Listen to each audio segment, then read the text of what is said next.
जी अस्सलाम वालेकुम। उम्मीद है कि आप सब खैरियत और आफियत से होंगे। आज बेटा हम लोगों ने जो अपना लेक्चर स्टार्ट करना है वो हमारा जो है, हम लोग हेपेटाइटिस के ऊपर जो थे वो डिस्कशन कर रहे थे बेसिकली। और हेपेटाइटिस के ऊपर जो है वो डिस्कशन कर हम लोगों ने जो की थी, जो डिफरेंट टाइप्स ऑफ हेपेटाइटिस थे। हेपेटाइटिस ए के ऊपर डिस्कशन हुई, बी के ऊपर हुई, सी के ऊपर हुई और डी के ऊपर हुई। सो बेसिकली आज जो है वो हम लोगों ने हेपेटाइटिस ए को हमने डिटेल में पढ़ा, बी को पढ़ा, देन सी के ऊपर जो थी वो हमारी डिस्कशन हुई थी। तो हेपेटाइटिस डी को आज जो है वो हम डिटेल में स्टडी कर लेते हैं कि हेपेटाइटिस डी जो है वो बेसिकली क्यों होता है। और हेपेटाइटिस डी जो है ये एक डेल्टा वायरस है, डेल्टा वायरस। सो हेपेटाइटिस डी जो है वो एक डेल्टा वायरस है। और इसकी जो साइन और सिम्टम्स की अगर मैं बात करूं तो इसमें जो है लीवर बिकम इन्फ्लेम्ड। तो इसमें जो है लीवर जो होता है वो इन्फ्लेम्ड होना शुरू हो जाता है। लीवर इनलार्ज होगा, लीवर की इन्फ्लेमेशन होना शुरू हो जाती है। तो लीवर के अंदर जो है वो हेपेटाइटिस डी जो है ज़रा सीवियर किस्म का ये हेपेटाइटिस है, जिसमें जो है वो लीवर जो है इन्फ्लेम्ड होना शुरू हो जाता है। देन ये इसको हम एक डेल्टा वायरस बोलते हैं। लॉन्ग टर्म लीवर जो प्रॉब्लम होती है इसके अंदर वो स्टार्ट हो जाती है। सो लॉन्ग जो प्रॉब्लम है, लॉन्ग टर्म लीवर प्रॉब्लम,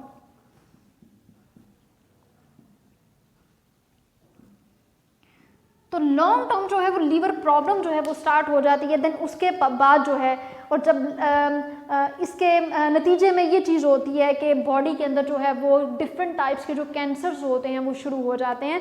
सो सबसे जहरीला टाइप का आप ये कह सकते हैं कि हेपेटाइटिस डी है, जो एक डेल्टा वायरस है। अगेन उसको मैं रिपीट कर देती हूँ कि ये बॉडी के अंदर जो है वो लीवर की इन्फ्लेमेशन की अगर हम बात करें तो उसकी वजह से होता है, लीवर जो होता है वो सूज जाता है और उसकी वजह से जो है इसमें कैंसर होने के चांसेस जो हैं वो ज़्यादा होते हैं।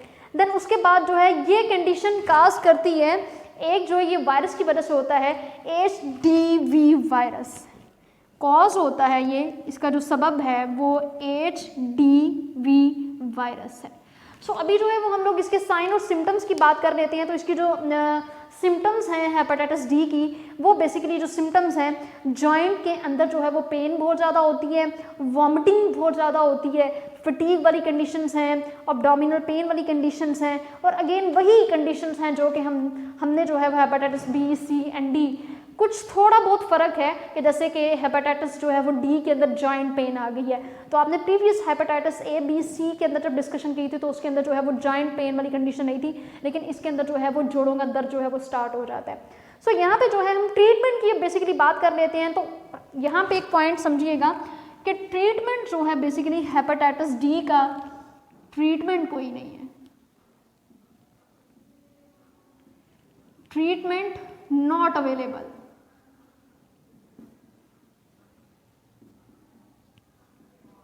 हेपेटाइटिस डी के लिए जो है वो कोई भी ट्रीटमेंट अवेलेबल नहीं है।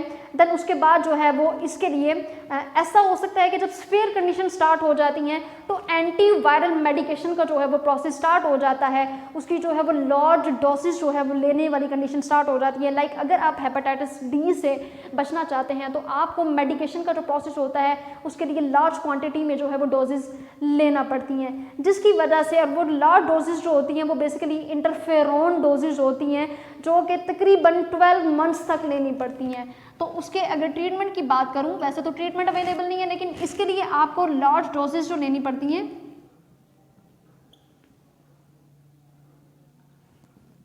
वो मेडिकेशन जो है, मेडिसिन की अगर मैं बात करूं,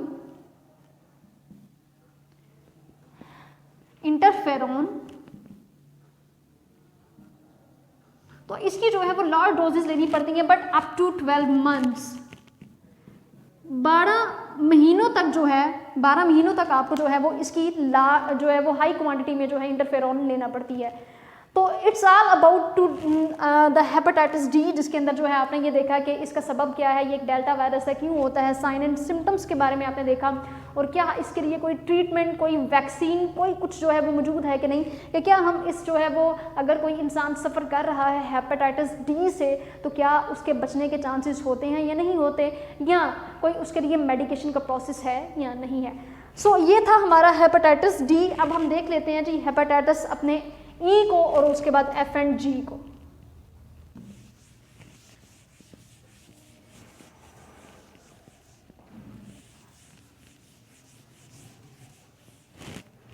तो हेपेटाइटिस ई जो है, बेसिकली जो हेपेटाइटिस ई है, इसकी अगर मैं बात करूं तो हेपेटाइटिस ई एक वायरस ट्रांसमिटेड, ये जो एक इन्फेक्टेड पर्सन होता है उसके जो फीसिस होते हैं, अगर उसको जो है वो बाय टचिंग प्रोसेस अगर हम कहें तो उसके इन्फेक्टेड फीसिस की वजह से जो है ये हेपेटाइटिस ई होने के चांसेस ज़्यादा होते हैं।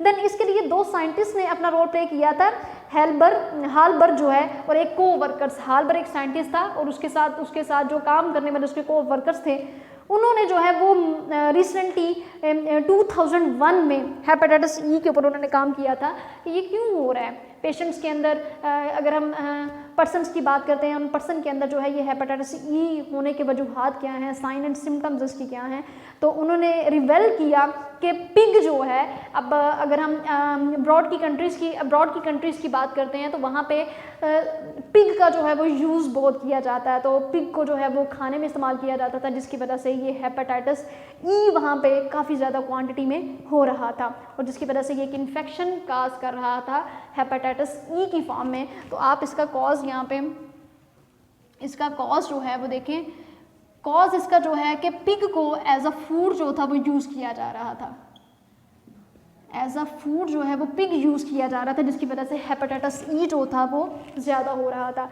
अब यहाँ पे ना हम इसके थोड़े से, और इसकी जो वो डिस्कवरी की थी 2000 डिस्कवरी की अगर मैं बात करूँ तो इसके ऊपर जो काम किया था, लाइक ये इसकी एक लिहाज से डिस्कवरी होगी कि पिग के अंदर देखा कि बहुत से लोग जो थे वो पिग का यूज़ कर रहे थे, जिसकी वजह से उनको जो है वो हेपेटाइटिस ई होने के चांसेस ज़्यादा था। तो यहाँ पे हालबर और जो उसके कोलीग्स थे, को वर्कर्स जो थे,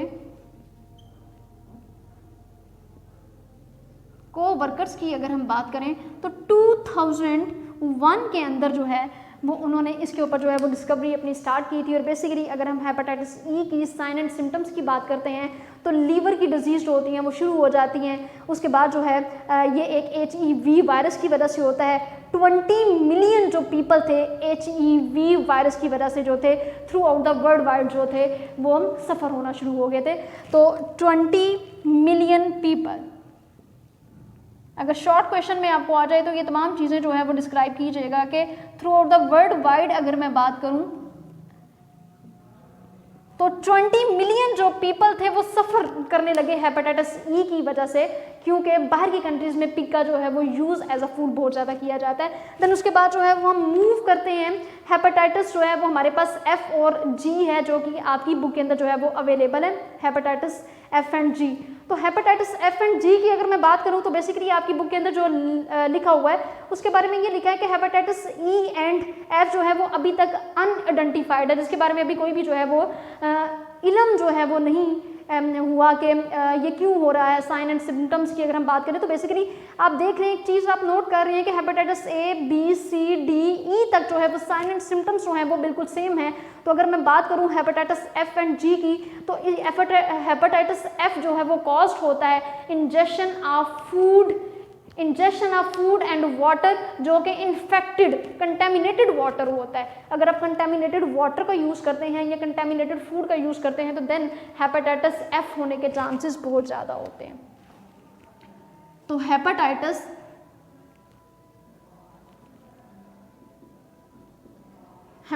F की मैं बात करूं तो ये होता है कंटेमिनेटेड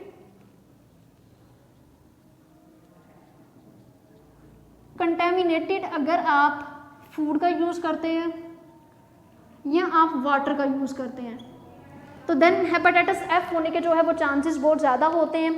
और उसके बाद जो है अगर हम देख लेते हैं हेपेटाइटिस जो है वो डिफरेंट हेपेटाइटिस के अंदर जो है वो हमारे पास हेपेटाइटिस G है, उसके भी जो है ये स्प्रेड होता है बॉडी के अंदर। हम अगर इन्फेक्टेड जो है वो ब्लड का यूज़ कर लेते हैं, जो एक इन्फेक्टेड पर्सन का ब्लड है जिसको ऑलरेडी जो है वो हेपेटाइटिस हुआ तो देन हेपेटाइटिस G होता है, वो एक्सेप्टर बंदे के अंदर जो है वो होने के चांसेस ज़्यादा होते हैं। देन जितने भी ब्लड के प्रोडक्ट्स का हम यूज़ करते हैं उससे भी हेपेटाइटिस फैलने के बहुत ज़्यादा चांसेस होते हैं। उसके बाद अगर हम जो है वो पर्सनल आइटम्स जो हैं वो शेयर करना शुरू कर देते हैं, पर्सनल चीज़ें अगर शेयर करना शुरू कर देते हैं तो देन हेपेटाइटिस जी के फैलने के चांसेस बहुत ज़्यादा होते हैं। फिर ऐसा भी कंडीशंस में होता है हेपेटाइटिस जो है वो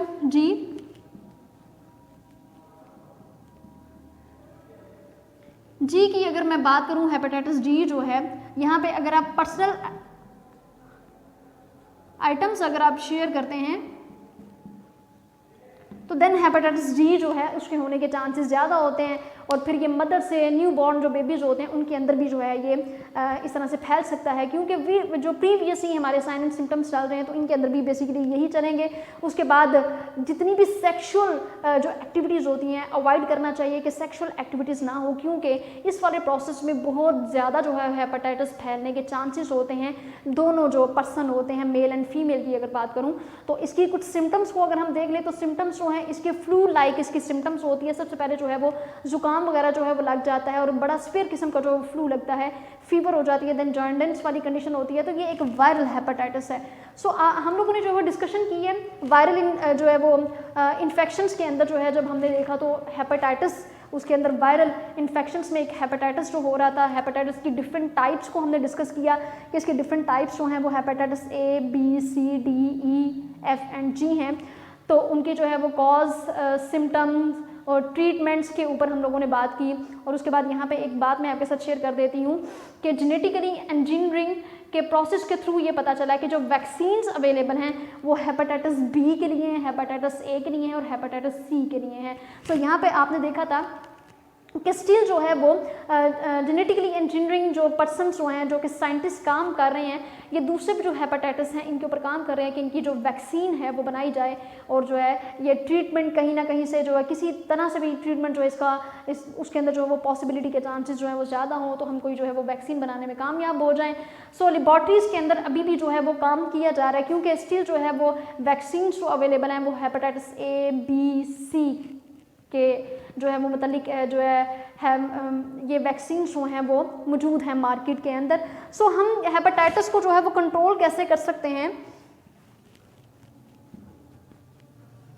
कंट्रोल ऑफ हेपेटाइटिस।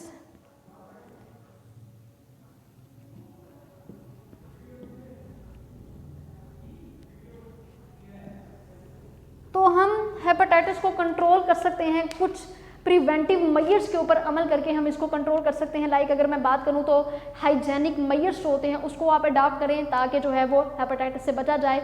उसके बाद रूटीन वाइज जो है वो वैक्सीनेशन वाला प्रोसेस होना चाहिए कि डेली बेस पे जो है वो वैक्सीन दी जाए जो कि सफ़र कर रहे हैं हेपेटाइटिस से। देन उसके बाद जो है हेपेटाइटिस को आप ऑर्गन टिश्यू या जो ये डोनर होते हैं जो कि एक्सेप्टर बंदा लेने वाला होता है उसको ये जो डोनेट करने वाले होते हैं उनमें पहले ये चीज़ देख लिया करें कि क्या उनके अंदर कोई इस तरह से बीमारी तो नहीं है, क्या वो हेपेटाइटिस से सफ़र तो नहीं कर रहे, तो देन जो है वो आगे वो कोई भी बॉडी का ऑर्गन जो है वो डोनेट करना चाहिए। क्योंकि अगर आप इन्फेक्टेड ही कोई बॉडी का ऑर्गन डोनेट कर देते हैं तो देन जिसको आप दे रहे हैं उसके अंदर भी हेपेटाइटिस फैलने के बहुत ज़्यादा चांसेस होते हैं। और आपको चाहिए कि आप ब्लड को जो है वो ब्लड की स्क्रीनिंग का प्रोसेस होना चाहिए, स्क्रीनिंग ऑफ ब्लड। तो स्क्रीनिंग ऑफ ब्लड जो है ये वाला प्रोसेस होना चाहिए। देन मैंने एक पॉइंट आपको बताया है कि अडॉप्टिंग हाइजेनिक मेजर्स जो हैं वो अडॉप्ट करें।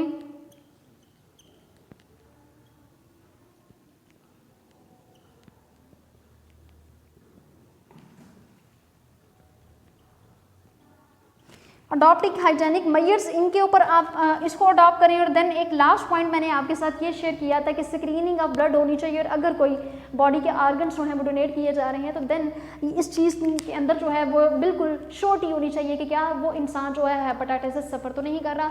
So it's all about the different types of viruses जो कि अकर होते हैं, जो कि पाए जाते हैं, जिसकी वजह से बहुत से लोग जो हैं वो सफ़र करते हैं। तो इंशाल्लाह नेक्स्ट जो है वो हम अपने अगले टॉपिक को लेकर के चलेंगे। उम्मीद करूँगी कि आपको जो है ये टॉपिक बहुत अच्छे से समझ आया होगा। दुआओं में याद रखिएगा। अल्लाह ताला आपका और मेरा हामी नासिर हो। फ़ी अमानिल्लाह। वीडियो पसंद आई तो लाइक करें, अपनी राय कमेंट करें। ऐसे ही मजीद वीडियोस के लिए हमारा चैनल सब्सक्राइब करें और बेल का आइकन दबाएं ताकि आपको हर वीडियो का नोटिफिकेशन मिलता रहे।